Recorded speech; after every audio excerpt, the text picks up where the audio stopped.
আমার বিয়ের পর প্রথম শ্বশুর বাড়িতে গিয়ে আমি মাছ কাটি।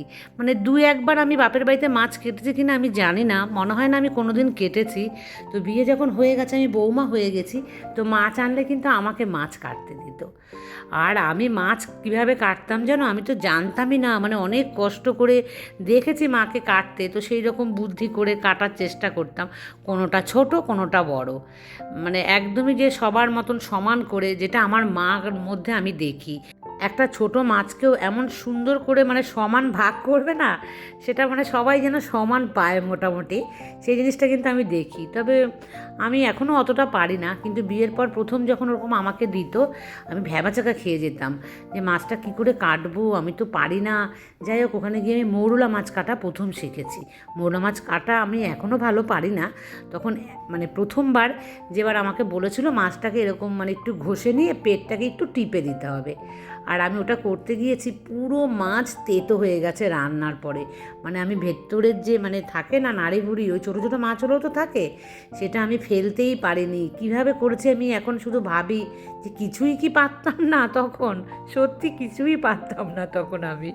তো যাই হোক, ওই মাছটা যখন রান্না করেছিল আমার শাশুড়ি মা, খেতে বসে সবাই কিন্তু তেতো, মানে ভাল লাগছিল না, পেটের নোংরাগুলো মনে হয় রয়ে গেছিলো।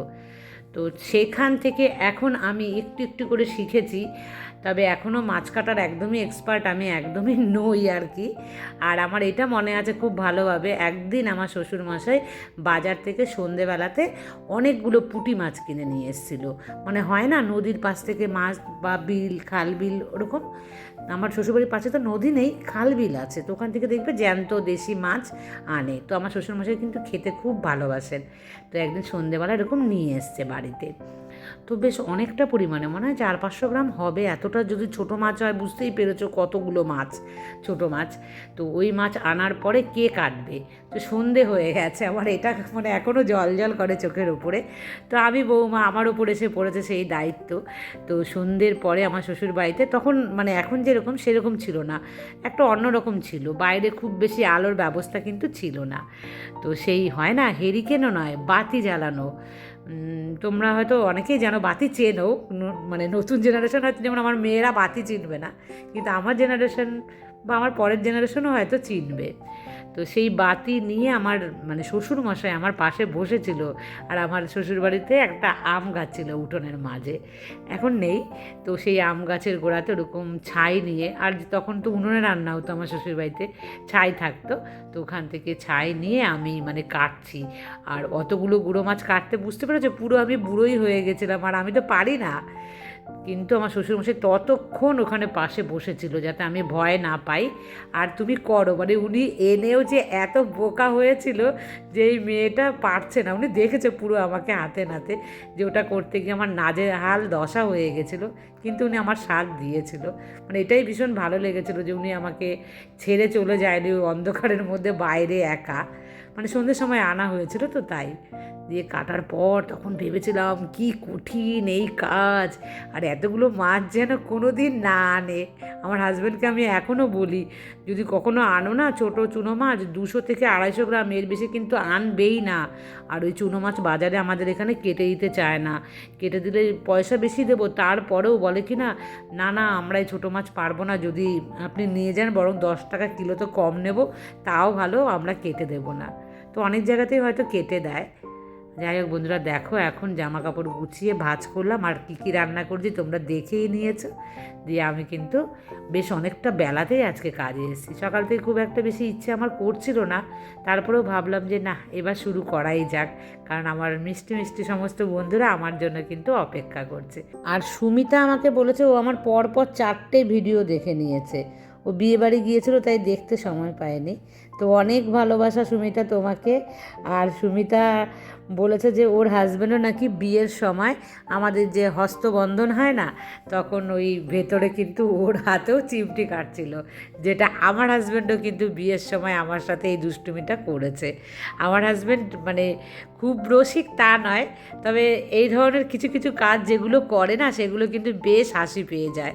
যেরকম আমি মানে খুব হাসাতে বা গল্প করতে ভালোবাসি, আমার হাজব্যান্ড কিন্তু অতটা নয়, তবে মাঝে মাঝে এমন এমন কিছু করবে না যেগুলোর জন্য কিন্তু ভীষণই হাসি পায়। আর মানে কিছু কিছু মেমোরিতে আমাদের এত সুন্দর একটা স্মৃতি হয়ে থাকে যে ভীষণই কিন্তু সেগুলো ভালো লাগে। আর এটা সুমিতার হাজব্যান্ডও করে। তো সত্যি বলছি, এরকম স্মৃতি ছোটো ছোটো আমাদের মনে কিন্তু সারা জীবন দাগ কেটে থেকে যায়, তাই না বন্ধুরা? মানে সুখের স্মৃতি হয়ে সেগুলো থাকে। আর এই দেখো বেসিন পরিষ্কার করতে আসলাম, কি নোংরা হয় জানো? বাড়িতে লোকজন থাকলে সত্যিই খুব নোংরা হয়, আর তখন কিন্তু মেনটেন করা খুব মুশকিল। আমি এখন খুব ভালোভাবে দেখতে পাচ্ছি যে আমার এই বেসিনটা এত ঘন ঘন পরিষ্কার করতে হচ্ছে না। আগে কিন্তু আমার হাজব্যান্ড একটু একটু করতো, তবে ইদানিং আর একদমই করছে না। যাই হোক, তবুও যা করে সেটা আমার কাছে অনেক। কারণ আগের দিন যে ঘরটা একদম ভালোভাবে কিন্তু ওই ওপরের সিলিং দিকটা যে মানে পরিষ্কার করে দিয়েছে, ওটা আমার জন্য অনেকই কঠিন। আর আমাকে কৌশিকই কমেন্ট করেছে যে ও অনেক দিন ধরেই নাকি আমার ব্লগ দেখে আর ভালো লাগে ওর আমার ব্লগ দেখতে। তো প্রথমেই বলি, কৌশিকীকে আমার অনেক অনেক ভালোবাসা। ভীষণ ভালো লাগলো তোমার কমেন্ট পেয়ে। আর তুমি কোথা থেকে দেখছো, তোমার ছেলে মেয়ে কি, আর তুমি কবে থেকে মানে কতদিন আগে থেকে দেখছো যদি মনে থাকে তাহলে আমাকে জানিও, ভীষণ ভালো লাগবে। আর কমেন্ট করো, আমি কমেন্ট করলে কিন্তু রিপ্লাই প্রত্যেকের দেওয়ার চেষ্টা করি। তো ভালো থেকো অনেক। আর এই দেখো পরিষ্কার করে নিলাম। আজকে কিন্তু মানে অনেকটা বেলা হয়ে গেছে না, বেশি বেলা হয়ে গেলে দেখবে কাজের একদম এনার্জি থাকে না। তো সেই জন্য কিন্তু আমার একদম এনার্জি নেই, এই কোনো রকম একটু এনার্জি মানে এগুলো আজকে না পরিষ্কার করলে নয় বলেই কিন্তু এটা আমি পরিষ্কার করলাম। কারণ ওর মধ্যে প্রচুর পরিমাণে নোংরা, তোমরা দেখলে যে এত দাগ হয়েছিল না, ভীষণ ঘেন্না লাগে না বেসিংয়ের মধ্যে, মানে সিঙ্কে বিশেষ করে দেখবে নোংরা থাকলে কিন্তু সেখানে মুখ ধুতে প্রচুর গা গিন গিন করে। তো সেরকম অবস্থা হয়ে গেছিলো। তো যাই হোক একটু ধুয়ে মুছে দিলাম। তো দেখো একটু ধুয়ে মুছে দিলে কিন্তু তাকাতে ভালো লাগে, তাই না? আর ওই নিচ ফ্লোরটা আর পরিষ্কার টরিষ্কার কিচ্ছু করলাম না, প্রচুর উটোবাটা আছে কিন্তু এখন। আর স্নান টান করে নিয়েছি জানো তো, নিয়ে তারপরে এসছি। দেখো এটা তোমাদেরকে একটু দেখাই। তো আমার হাজব্যান্ড তো আগের দিন মানে এই যে কোন পোর্শনটা ভেঙেছিল বলো তো, এই যে লম্বা করে এইটার মধ্যে তো পাইপটা চেপে ঢোকানো দেখো, তো ওটাই টানতে গিয়ে কিন্তু ভেঙে গেছিলো। আর ওটা দিয়ে এটা কিন্তু নিয়ে এসছে আজকে। আর নিচে যে ছিল রেগুলেটর সেটা খুলে এনে কিন্তু ওপরে 2 দিন ধরে রান্না করেছি। তো আবার দেখি এটা লাগিয়ে দেবে। আজকে তো রান্না হয়েই গেছে, কলমি শাক, আবার ডালটাও করলাম পরে জানো তো, শাক আর মাছ দিয়ে খাওয়া হবে না বলে।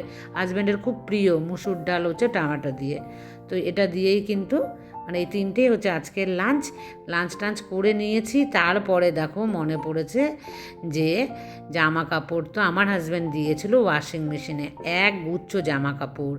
তো ও একটু কাজে ব্যাংকের কাজে গিয়েছে, আর আমাকে বলেছে অবশ্য যে তুমি ওটা বার করে দিও। আমি বললাম হ্যাঁ ঠিক আছে দেবো। আর ঠিক আছে বলে মনে কি আর থাকে বলো, আর মনেই ছিল না। ওয়াশিং মেশিনে দিলে কিন্তু আমার এরকমই হয়, কারণ আমার মনেই থাকে না। দেখো ঢুকছে না, কত জামা কাপড় দেখেছো, আমি চেপে চেপে কত কষ্ট করে তারপরে ছাদে নিয়ে এসেছি। আর মায়েরও জামা কাপড় ছিল, মানে মা স্নান করেছে সেই কাপড়টা, পাতলা অবশ্য শুকিয়ে যাবে। তো সেটাকেও দেখো আবার আমি দিয়ে দিচ্ছি। আমি বললাম ঠিক আছে তোমাকে আর যেতে হবে না ছাদে, আমি মানে যাবোই তো, আমি নিয়ে যাচ্ছি। তনুশ্রীর বড় মেয়ে আর হচ্ছে তার নাতনির পুজোর সময় আসবে না বলে ওর খুব মন খারাপ। তো এটাই স্বাভাবিক, মানে ওরা বাইরে থাকে, বাইরে মানে বিদেশে থাকে মনে হয়, ভুলে গেছি আমি নামটা। তো তনুশ্রী তুমি আমাকে আর একবার মনে করিয়ে দিও। আর মানে ওই জন্য মন খারাপ লাগে পুজোর সময়, যে আসলে ছেলে মেয়েরা দেখবে কত ভালো লাগে। যেরকম আমার মেয়ে পুজোর সময় তো আসতে পারে না, 2 বছর পুজো আমার কিভাবে আমি কাটিয়েছি। তো আমার কাছে কিন্তু তৃষ্ণা, তারপরে মুন, এরা সবাই জানতে চায় যে মেয়ে আসবে কি না। মেয়ে তো আসতে পারে না, পুজোর সময় ছুটি থাকে না। আর আমার পুজো খুব খারাপ মানে যায়, ছোটোবেলা থেকে কোনো দিন আমার পুজো এমনিতেই ভালো যায়নি। কারণ আমি দেখতাম সবার কত কত জামা হতো, আমার তো অত জামা হতো না। মনটা ওখানটা একটু হলেও খারাপ হতো। যখন অনেকটা বড় হয়েছে তখন কিন্তু ভেবেছি যে না, মন খারাপ করলে চলবে না। কিন্তু খুব ছোটোতে বেশ একটু, মানে খুব ছোট না, যাই হোক মিডিয়াম বয়সটাতে একটু কিন্তু খারাপ লাগতো। আর আমার মায়েরও তো তেমনভাবে কখনো শাড়ি হতো না, তো সেই জন্য কিন্তু আমাদের মনটা মানে ভালো লাগতো না, খারাপই লাগতো, যখন মনে বোঝার সেন্সটা হয়েছিল আর কি তখন। তো সেই জন্য না পুজো কোনো দিনও যেত না। আমার মাকে আমি কোনো দিন দেখিনি অষ্টমীর অঞ্জলি দিতে, কোনো দিন দেখিনি পুজোতে সেজে গুজে যেতে। মা বলতো অষ্টমীর অঞ্জলি দিতে সবাই একটা নতুন শাড়ি পরে, আমার তো একটা নতুন শাড়ি নেই। মানে নতুন শাড়ি অঞ্জলি দেওয়ার জন্য যে কিনে দেওয়া হতো না।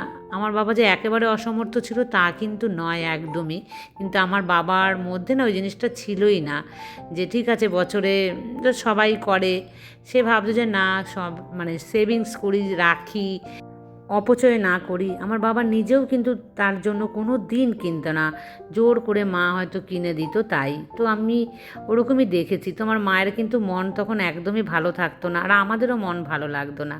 কিন্তু আমার বিয়ের পর থেকে আমি আমার মাকে কিন্তু মানে মাকে জামা কাপড় দিয়ে কখনো অভাবটা রাখার আমি চেষ্টা করি না। আমি হয়তো সবসময় তোমাদের অন ক্যামেরা দেখাই না, অফ ক্যামেরাতেও কিন্তু আমি আমার মাকে যথেষ্ট মানে ভালো রাখার কিন্তু চেষ্টা করি আমি। তো পুরনো দিনগুলো মনে পড়ে। তো সেজন্য পুজো আমার কখনোই আগাগোড়াই ভালো কাটেনি। আর যবে থেকে ভিডিও করছি মানে 2 বছর ধরে মেয়ে কিন্তু নেই আমার সাথে, তাই তেমনভাবে পুজো কাটাতেই পারি না। তবে শখ হয় তো তার জন্য কিন্তু জামা নিই, মানে চুড়িদার নিই, নাইটি নিই, তার সাথে শাড়ি নিই, ওই শখই আর কি। তারপরে তো তোমরা সেগুলো আর আমাকে পরতেও দেখো না, তো আলমারি ভর্তি হতে হতে সেগুলো মানে উপচে পড়ার মতন অবস্থা।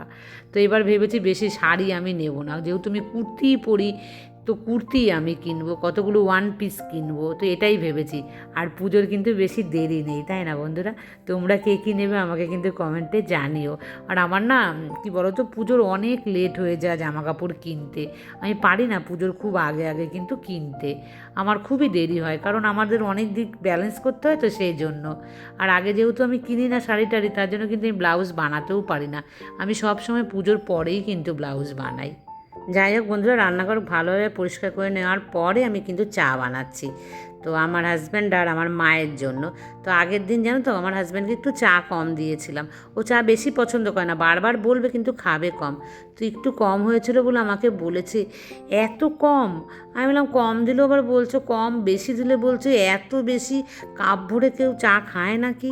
তো আজকে দেখো আমি একটুখানি আমার হাজব্যান্ডকে মানে এই কাপটাও আমার হাজব্যান্ড আর ওই কাপটা মায়ের, ওটা একটু বড় বেশি, তো মা আবার চা বেশি বেশি খেতে ভীষণ ভালোবাসে। তো আজকে দেখো আমি কিন্তু একটু বেশি করে আমার হাজব্যান্ডকে চা দিয়েছি, দেখি আজকে কী বলে আর কি। আর আজকে খুব তাড়াতাড়ি ওদেরকে চা দিয়ে দিচ্ছি, এখন কিন্তু সন্ধে হয়নি, মানে বিকেল বিকেল, মানে খুব ঝটপট সমস্ত কাজ শেয়ার করলাম তোমাদের সাথে। আর আজকের মতন এই পর্যন্ত, টাটা।